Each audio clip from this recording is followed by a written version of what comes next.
Pick up the fragments of silicon and get gluing.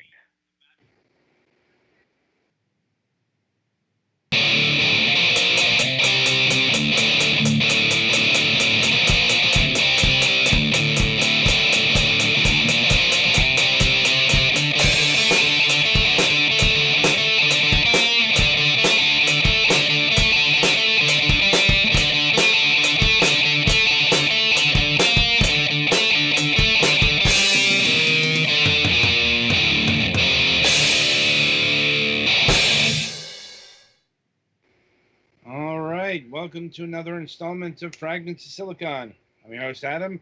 Joining me, as always, is the regular crew. Let's get to the news.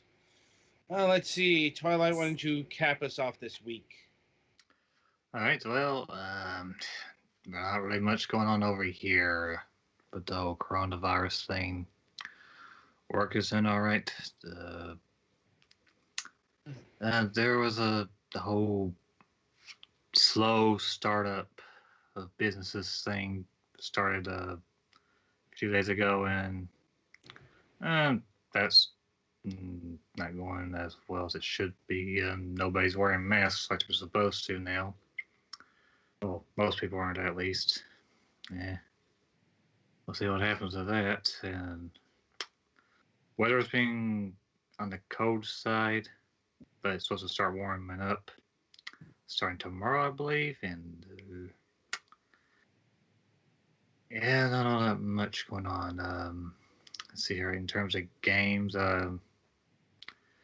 still trudging along in Final Fantasy VII Remake, and I took a look at my game for next week, and that's about it. Okay. Let's see. Galix, you're up. Not much has changed in the greater situation here.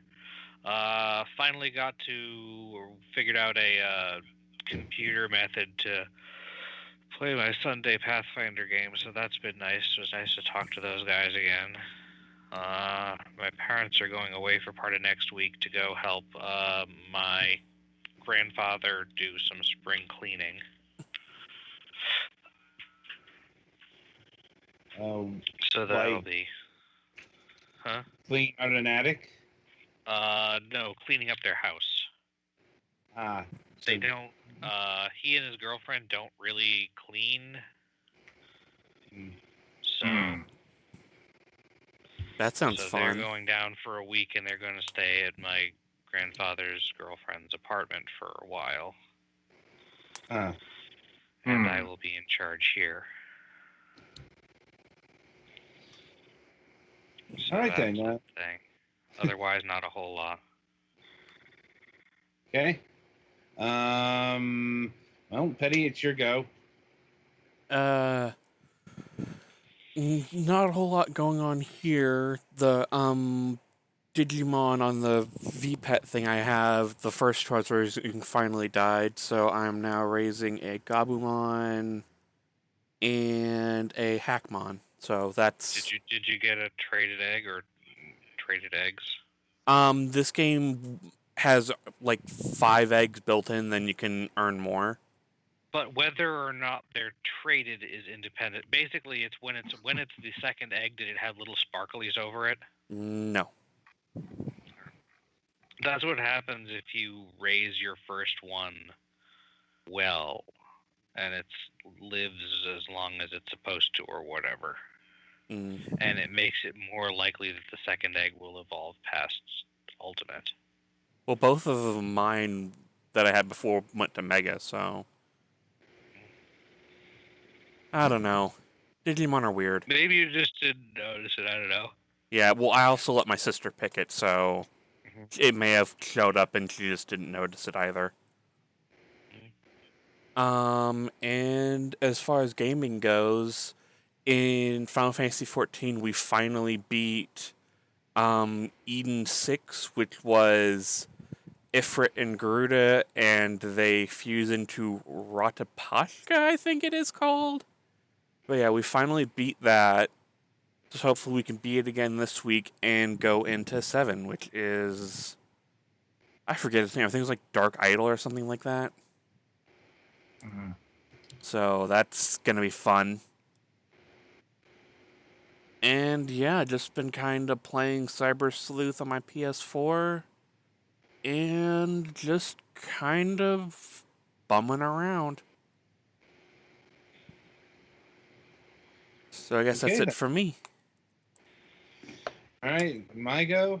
Let's see. Had to deal with a flat fucking battery a few nights ago. Oof. Like, Mm. and it was away from home, so Ooh. Oh. it was a fun. Yeah, that was a fun couple hours there, having to wait for you know, uh, AAA. You know, we needed just the jumper cables and all that, but it's like, Yep. unfortunately, forgot that forgot the jumper cables in the car. So uh, not a lot of people carry jumper cables these days. The things you learn. Yeah, back in the day when they used to be Yeah. just in the car with you. I Mm-hmm. do. Now those are Like, an extra. yep. Mm-hmm. Like, or you, or you're to, or it turns out that the battery's a lot older than you're told. Like, I mean, it's all sorted out now, but that was not a fun time. But outside of that, uh, let's see. Looks like Twitch has done some uh, not housekeeping, but updates. Yeah, it's Uh, weird. I don't like it. yeah, it was fun this morning because I'm like, I go to update the page. I'm like, oh shit, they changed. And okay, where is everything? Oh, yeah, like, I had to put the background up. Like, this is why people hate change. Yeah. It's a fucking inconvenience. Well, unnotified change. They've been notifying me for fucking ever that the offline page was going to be changing. Mm. It's like the message was there. I just don't think anyone gave it a second glance. That's a bit different. Like, uh,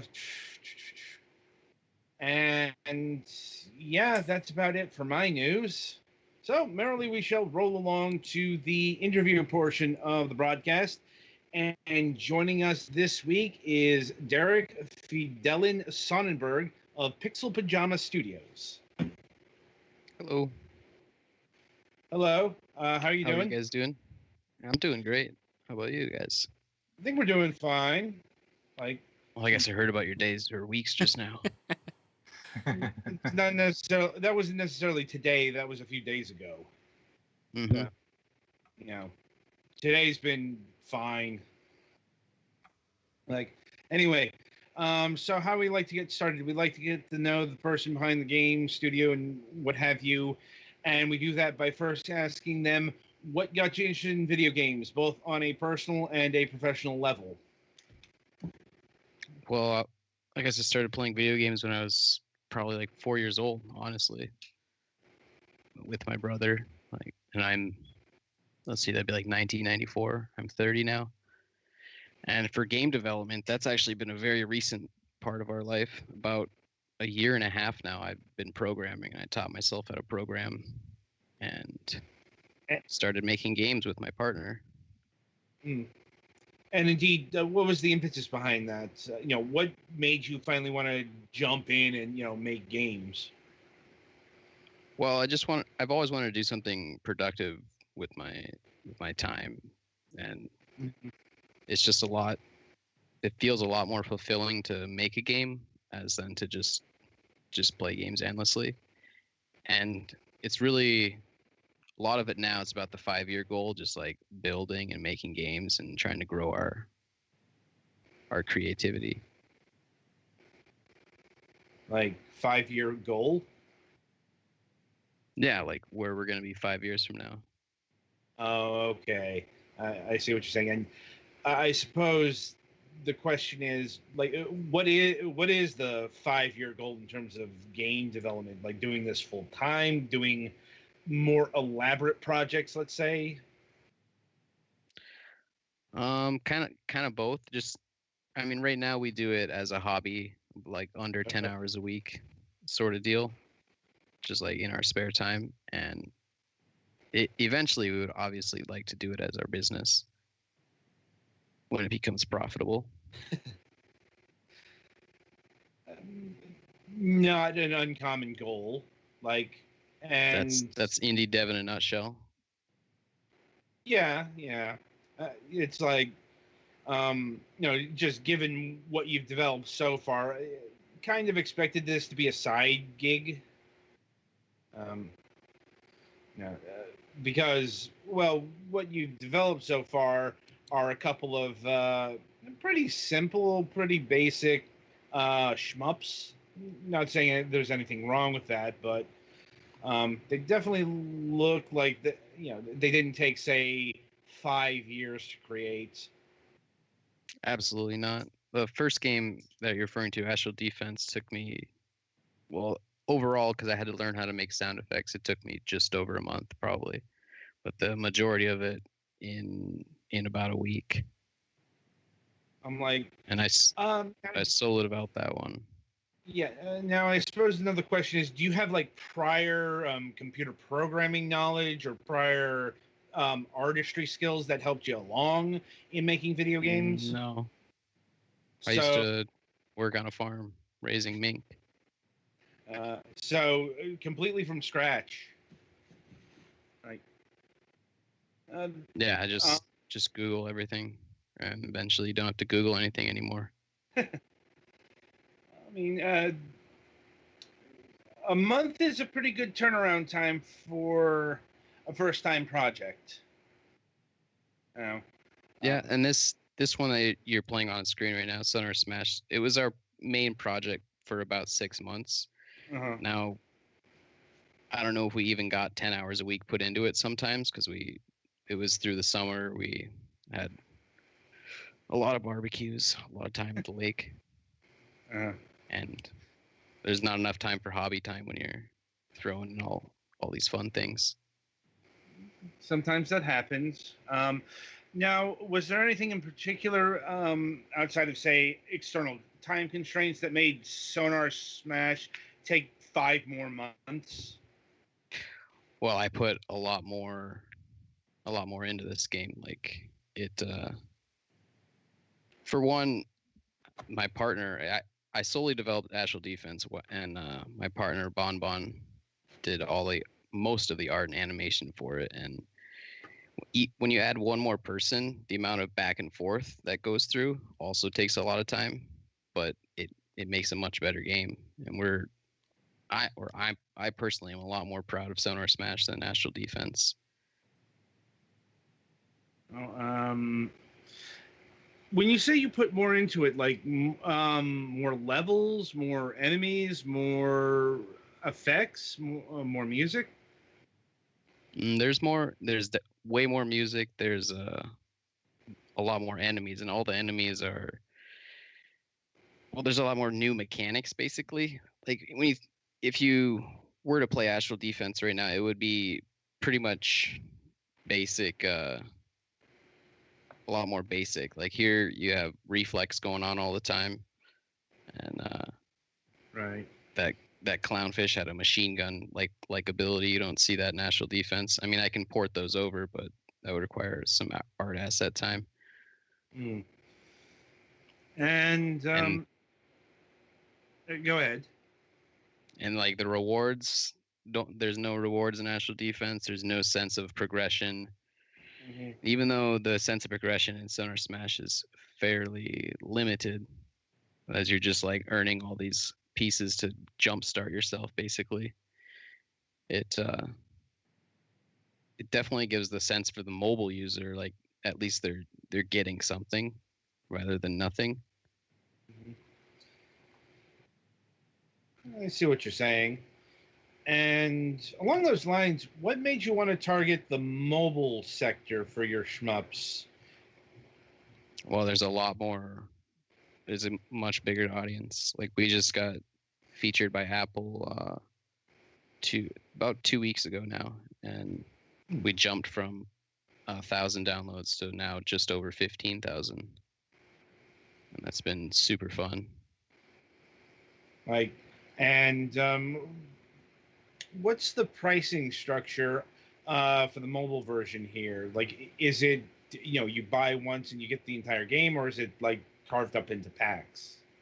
It's free to play with ads, and then the option to remove the ads along with that enables offline gaming, because if you complete a game without like watching an ad, you'll get a screen that waits for an ad basically, and that's only $2.99 US to remove them. And then also now that unlocks a green dolphin skin. We just finished up our content patch push here. What made you want to do a shmup starring a dolphin? Well, I already made a shoot 'em up starring a spaceship, so I had to change it up. True enough. No, actually, my partner came up with the dolphin. The original idea was just to like flat out reskin it, like basically copy paste the game. And she started making these art assets, and it completely changed. It's just like I basically made shoot 'em up 2.0 or 3.0. Like it was way more put into it. Yeah, probably for the best, since you're not retreading the exact same ground as your first shmup. And admittedly, it's a lot more distinctive. Like spaceship shooters, pretty common. There's not too many dolphin games in general.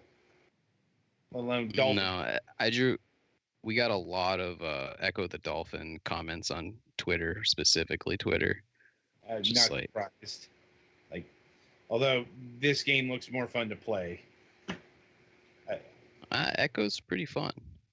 I have serious issues. It's an adventure, though. It's a lot different. Yeah. It's like...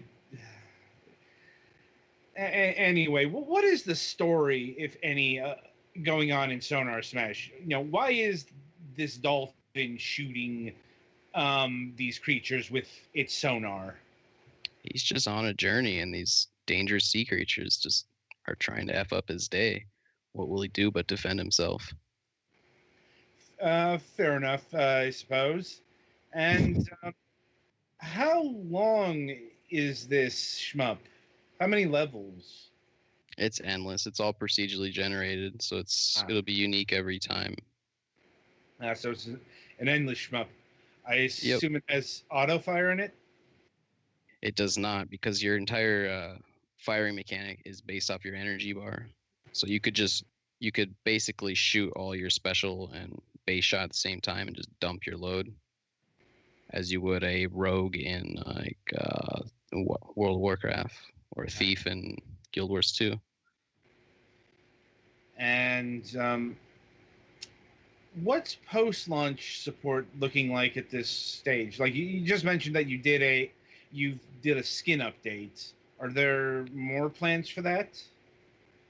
Well, we just released patch 1.1, which included three more enemy types. We released with 7 enemies, and we added 3 and a relic called the Turtle Relic, which it summons a little turtle ally to block stuff for you, and it also shoots back, so you get a little summon. And then pink dolphin skin for achieving 8,000 score, and that green dolphin skin was just for purchasing it. And actually, I might have to put an update in now that I remind myself to put it in for PC.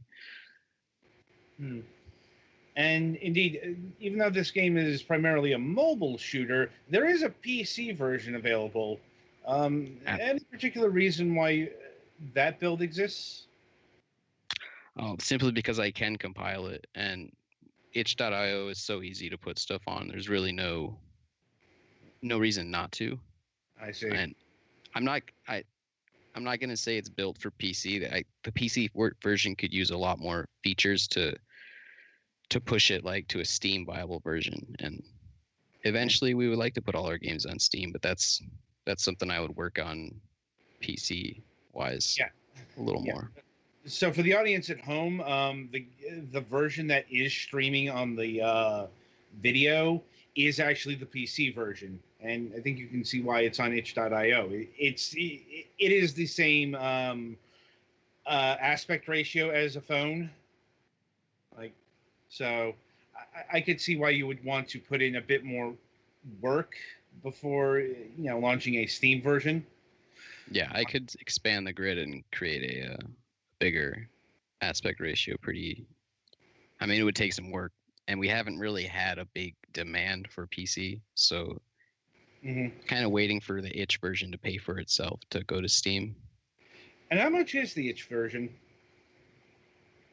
It's $2.99, just the same amount as the full version for mobile, and there's obviously no ads on PC and Mac. So, right. And is this game Windows only, or are there Mac and Linux builds? There is a Mac build also on itch. I haven't ever made a Linux version because I haven't. My PC is pretty fragile. I have not put Linux on it. Fair enough. And let me see. And I suppose, so what's your plans for your next game or next games? Are you going to continue down this shmup lineage, or are you going to change it up into another genre? No, this is the last shoot 'em up for a while. This was, I mean, the first game was like basically me just going solo and saying I can make a game and release it. And this game was both of us working together and being like, we can make a game and release it. Our next games, we actually have like 4 projects on the table, but the main one is called Rainbow Sparkle Time, and it's going to be an endless unicorn runner. Huh. Like kind of a mix between Jetpack Joyride and Alto's Adventure, because you're surfing on rainbows. Yeah, I know that exists. Like Adult Swim published that kind of thing. There's more than one unicorn runner out there. There's like 5 or 6 that I just off a glance that I downloaded and researched a bit. And I suppose the question there is, what will make your unicorn runner stand out from the pack? Well, it's going to be beautiful, and there's going to be we're going to emphasize on our characters. We're going to have 4 different unicorn characters that you kind of unlock and progress through. I'm planning on monetizing this one a little bit better. Sonar Smash is a little basic in that regard. Well, it seems that this is still a proof of concept. Maybe a greater proof of concept than actual defense, but it sounds more like this is showing that you and your partner can work together and create a product. Yeah. So, hopefully things go well with your unicorn runner. And what are can you talk about any of the other 3 projects on the table? Absolutely. Another project on the table is Adventures of Duck Guy. It's a 2D adventure platformer that I taught myself how to program on. The scope of which got a little too far for my beginner skills, I guess. But that is definitely on the table to finish. We've kind of finished all the assets for the grass world, but I want to release it with 4 worlds: ice, magma, and some dark corruption oozy thing. And then also we have a game it's a prototype name, Fireball Dash, where it's like a top-down puzzle oriented game. I'm designing everything for mobile release, but where you have this little ice gun and you freeze fireballs and use those fireballs as blocks to progress through these puzzles, all while dodging incineration death, obviously. Right, and your last project? I gotta jog my memory. Just open stencil here. The train game. Oh yeah, there's a train economy game, sort of. The idea in my head is it's almost like a 4X, but I don't want to go like that far because that's deep as fuck. Basically, you're growing your island and it's separated into all these regions, and you're hold on, let me get back to the proof of concept or All right. Right. Uh, Sorry, I totally lost my train of thought there. yeah. An import reliant island's economy is shattered by a global disaster, and the player would purchase an old train yard and attempt to revive the mostly abandoned railroads to promote local trade. So, like, I separate all the towns into little. They all have their own progression system, like a level 1 town that produces food, level 2 town that produces wood, and you're like free trade economy trying to grow your region and expand outward. Okay. And are all these other projects targeting iOS and Android as well? Yeah, everything will be. I mean, Adventures of Duck Guy has the chance of being like more of a Steam release at release, but it'll also be released on iOS and Google Play if it is. But the train game and the unicorn game and the Fireball Dash game are all mostly targeted at mobile. And how long do you think it's going to take you to get these projects up and running? Like, will it be 6 months or maybe shorter? Right now, our current goal is to put bosses into Sonar Smash. Actually, boss waves is the Sonar Smash. Actually, but the Unicorn Runner is actually like fully function prototyped. There's just a lot of polish on the menus to do, and like that's sort of the unfun ending of the projects now. Like once you build a menu 3 or 4 times, or a menu system 3 or 4 times, it gets kind of redundant. But that's where we're at with it. Fair enough. And let me see. I'll see if my colleagues here have any questions for you. I think I'm good on questions, but just for everybody, I did start the giveaway for the mobile codes in the Discord. Mm-hmm. They're in the giveaway section. There is one set up for the iOS codes and one set up for the Google Play codes. Have at it. If you need any help getting them to work, just PM me and I'll help you sort it out. They're going for 3 days. Okay, go ahead. My question is, how are you going to compete music-wise for your unicorn running game? We will probably be hiring out a musician, but I've been doing some LMS things, or LMS is a music creation platform and I've made a few songs that I like, but I haven't been able to translate something I like in a game yet. Mm-hmm. For Sonar Smash, we hired outward. We got a musician called Ben Burns out of Minneapolis who did one song for us, and we used a few from his back catalog. Uh-huh. But ideally, we'll get a musician to score a few songs for our Unicorn Runner. Mm-hmm. Music is on my wish list to be able to do myself. Okay. Well, I'm good. All right, then. I think that we'll conclude the interview here. All right. I want to thank you, Derek, for being on the program tonight, and your previous projects looked interesting, and we are interested to see how your projects for the future develop. And we might have you back on the program when like the unicorn game is like ready to be talked about in a much more in-depth fashion. Like, Absolutely, there's some rough edges on it right now. Call it programmer art.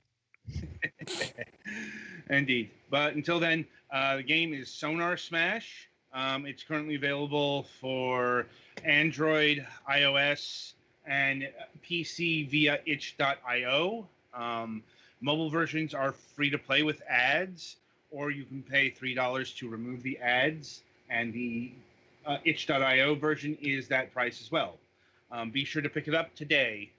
And Petty, play us to the next segment.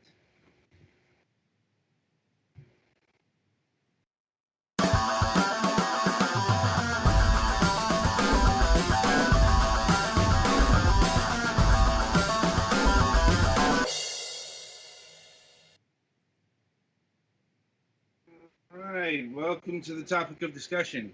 And hey, we actually have topics to discuss. Gasp. I mean, just the past 2 days, there's been actual video game news. Last week, Microsoft played its next card in the ever advancing next gen march. Mhm. It's just, well, the annoying thing about E3 not being a thing is everything is fucking decentralized. And, it's like, like, for example, Microsoft actually has 2 Xbox Series X reveals. The one that happened last week, this was all about the third parties. First party projects they have their own showcase in July. But yeah, so Microsoft finally took off the veil, as it were, and showcased some of the first games for the Xbox Series X. And the results have been in a resounding meh. Like, which is not a surprise when it comes to Microsoft. Like, Lord knows I've watched enough, so many of their E3 conferences where I go, yeah, that was okay. And, just kind of moved on with the day. But, yeah, anyway. I think Microsoft showed off about 13 games for their upcoming console. Well, I say upcoming console, but so here's the thing. Most, if not all of these, are probably going to be cross-platform games. Well, they have a built-in. Wasn't one of the things they revealed that they have a built-in system for like if you buy a game on the Xbox One X or whatever that's gonna be on the new one, then you get the new one automatically when you upgrade, and then Ubisoft or someone has like a shitty version of that. That was the big thing that they were pushed. It's like, buy it for one platform, buy it for all. I forget the branding that they use, but that's less important. But it's like superstar of the show was presumably Assassin's Creed Valhalla, but that trailer seemed to attract the most controversy. Probably because this was announced as the first look gameplay trailer, and that was technically true. It's just you didn't see a whole lot. Like, you may have saw like 5 seconds of actual gameplay. Like, it's one of those technically true but horribly misleading kind of deals. Yeah. And it's not like Assassin's Creed is big some fucking mystery at this point. Like, we know what an Assassin's Creed looks like and plays like. Though I think the big question mark over Valhalla is the furthering of the RPG elements. I think that's the thing that people wanted / dreaded to see. Let's just say Odyssey's turn into the RPG has been met with mixed comments. Putting it lightly. Yeah.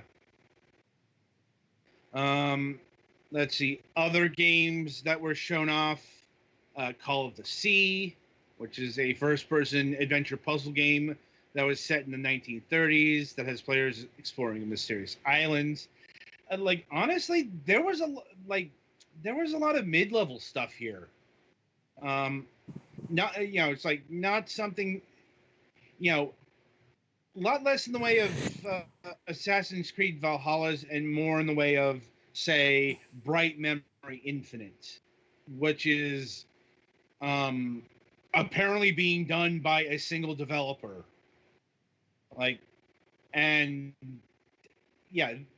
This game to be showcased in an Xbox Series X conference looks pretty impressive. I hope he's not killing himself to make this. Yeah. Mind you, this is just the Xbox Series X versions of these games, like most of these things are going to be on other platform, like for example, this Bright Memory Infinite. This is already on Steam in early access. And let's see, another one was Chorus or Corvus, a single-player space combat shooter. Looked pretty impressive. I suppose one of the bigger announcements was Dirt 5. If you're not familiar with the Dirt series, it's one of Codemaster's many racing games. I think it's. I'm not sure if Off-road Dirt racing, I assume. rally racing specifically, and that's important because, or at least it was born from rally racing. Like I'm not sure how much rally it is these days. But yeah, Dirt 5. And it's important to note because rally racing is a very specific, very European style of off-road racing. Mm-hmm. Madden NFL 21 showed up. Because of course. Oh, and that's right. The program is called Smart Delivery. Like if you buy Madden NFL 21 on the Xbox One, you can get it on the Xbox Series X. God, that name is clunky. Indeed. Let's see. Potential highlight / lowlight was Scarlet Nexus. This is a new game, a new IP from Bandai Namco. I'm like, certainly the most believable game shown off here, but not for good reasons. Hint: it was struggling to hit 30 frames per second in the trailer. I'm like, it's Code Vein all over again. God, I wish that was better. Yeah, so I definitely believe that this is a game, but it's like, ooh, it's not. I'm like, they're having problems. Like, do you know how fucking bad it is when you're fucking, like the trailer's supposed to be the best bits of the game. Mm-hmm. You got fucking frame rate stutter going on there. Oof. Yeah, it's time to lock the optimization team in a basement and don't let them out till it's fixed. Yeah. Let's see. Scorn, which is actually a game that's been floating around for a couple years now. I think this was first revealed in 2017 or something. But I know it's been around. I've seen it before. It's a first-person horror adventure game that's aping H.R. Giger, Aliens guy with the artwork. Yeah. Second Extinction. It's all about, making the dinosaurs extinct again. Like I said, The Ascent is a solo co-op top-down action RPG set in a cyberpunk world gone wrong. Once again, bit of an odd game to showcase, at a premiere reveal thing. It's like, mainly because, I have nothing against co-op top-down action games, but those are usually digital download games. So it is nice that Microsoft's showing off both the big and the small here, although it's not really maybe providing context for that here. This was just all reveal trailer after reveal trailer after reveal trailer. Maybe some talking heads showed up. For example, The Medium was introduced by one of the devs at the Bloober team. They of the Blair Witch game, Observer, and Layers of Fear.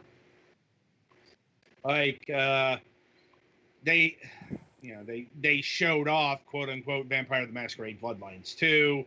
It was like a CG trailer. That was the problem here. Yakuza Like a Dragon showed up, which I think is Yakuza 7. 6 or 7, somewhere in there. Yeah. What's that called in Japanese? Yeah. Well, it's worth noting that this game is already on the PlayStation 4 in Japan.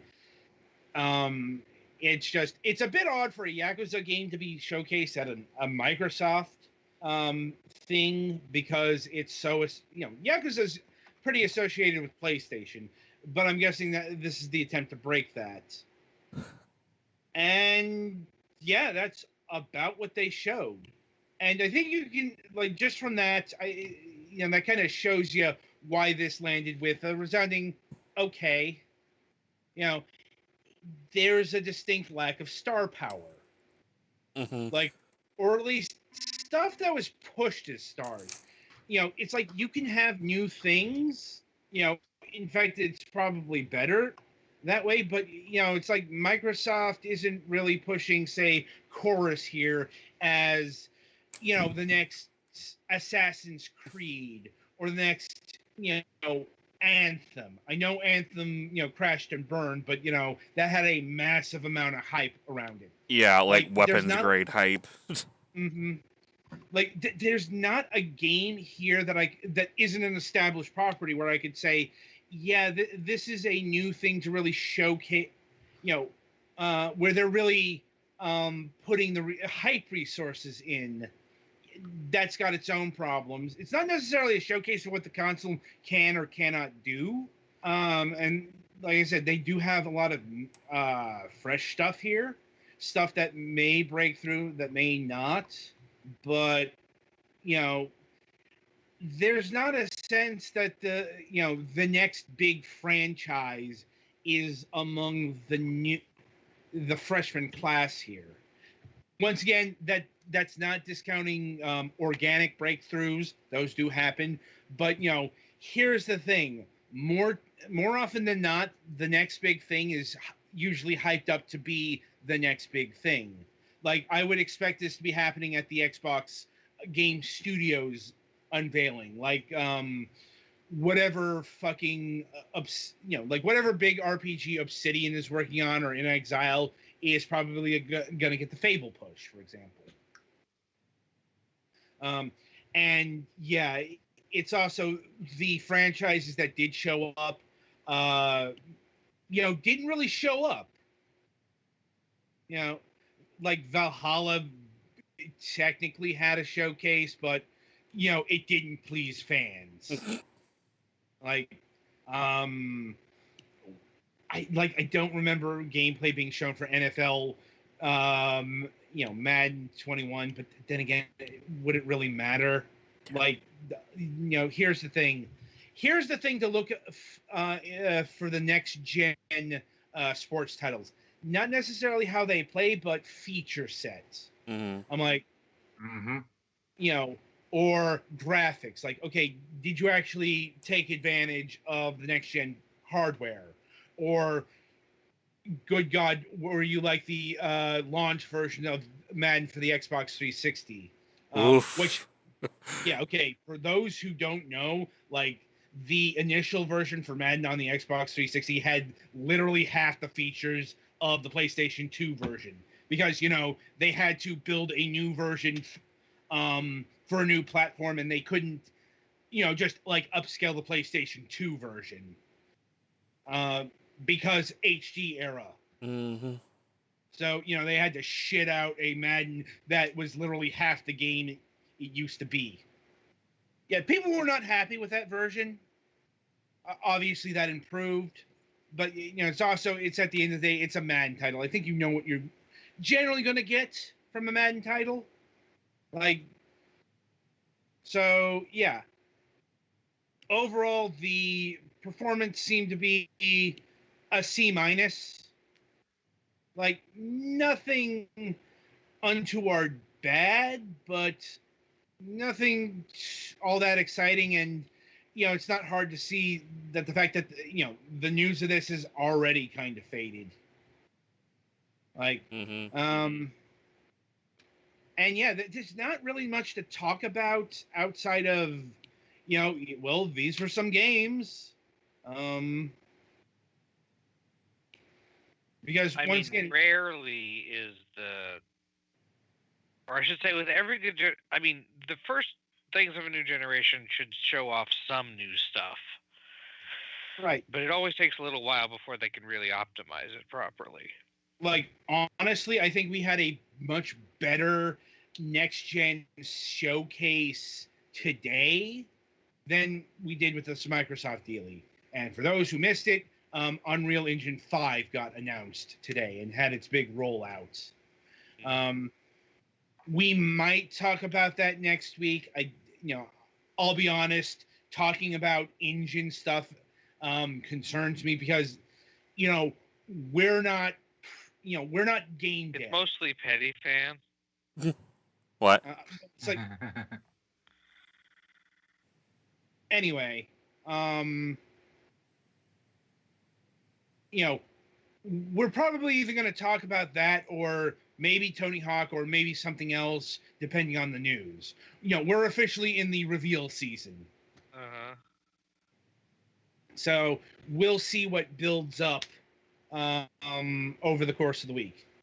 And yeah, that'll about do it for this installment of Fragments of Silicon. As always, if you enjoyed what you heard tonight, be sure to support us by clicking the subscribe button, hitting the bell, giving us a cheer in the chat, and buying the bits. Don't forget to head over to the Discord and enter in the giveaway for Sonar Smash. Right. How long will that be running? 3 days. Okay. Anyway, so coming up, no Friday show this week. Coming up on the Sunday game reviews, we'll be having game reviews of Ministry of Broadcast, Smooth Movers, and Foxyland 2. And until then, I shall wish you good gaming.